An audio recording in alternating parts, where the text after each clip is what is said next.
Egg curry రోజు రొటీన్‌గా కాకుండా ఇలా ఒకసారి ట్రై చేయండి. చాలా అంటే చాలా టేస్టీగా ఉంటది. ముందుగా గ్యాస్ ఆన్ చేసి ఒక కడాయినైతే పెట్టుకోవాలండి. ఆ కడాయిలో ఆయిల్ వేసుకోవాలండి. అలాగే పెద్దగా కట్ చేసి పెట్టుకున్న ఆనియన్స్ అయితే వేసుకోవాలి. 4, 5 వెల్లుల్లి, కొంచెం అల్లం, అలాగే జీడిపప్పు, పచ్చిమిర్చి, టమాటో ముక్కలను వేసుకొని బాగా ఫ్రై చేసుకోవాలండి. ఒక 5 మినిట్స్ అయితే ఇలాగే ఫ్రై చేసుకోవాలండి. అదంతా బాగా మెత్తపడాలి.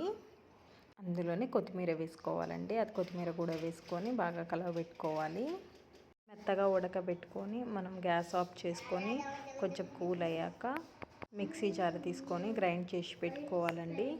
ఇప్పుడు అదే కడాయిలో కొంచెం ఆయిల్ వేసి ఆయిల్ హీట్ ఎక్కాక చెక్క, లవంగ, ఆకు, కరివేపాకు కూడా వేసుకొని ఫ్రై చేసుకోవాలండి. కలర్ చేంజ్ అయ్యాక ముందుగా గ్రైండ్ చేసి పెట్టుకున్న పేస్ట్ అందులో వేసుకోవాలి. అందులోనే మనము పెరుగునైతే యాడ్ చేసుకోవాలండి. పెరుగును యాడ్ చేసుకున్నాక కొంచెం మగ్గనివ్వాలండి. మగ్గాక సాల్ట్, పసుపు, కారము, ధనియాల పౌడర్, గరం మసాలా వేసుకొని ఒకసారి కలవబెట్టుకోవాలండి అంతా. ఇవన్నీ వేసాక ఒక 5 మినిట్స్ బాగా మగ్గించుకోవాలండి. చాలా అంటే చాలా టేస్టీగా ఉంటుందండి. మీరు కూడా తప్పకుండా ట్రై చేయండి. ఒకే విధంగా కాకుండా ఈ విధంగా ట్రై చేయండి. చాలా బాగా ఇష్టపడతారు.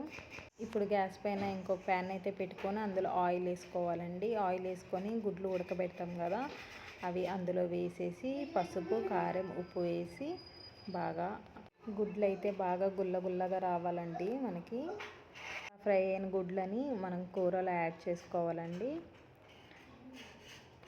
కూరలో యాడ్ చేసి ఒక 2 మినిట్స్ ఉంచి కొత్తిమీరతో గార్నిష్ చేసుకుంటే ఎంతో ఈజీగా మనకైతే ఎగ్ కర్రీ అయితే చాలా అంటే చాలా టేస్టీగా రెడీ అయిపోతుంది. ట్రై చేయండి ఒకసారి. Thank you.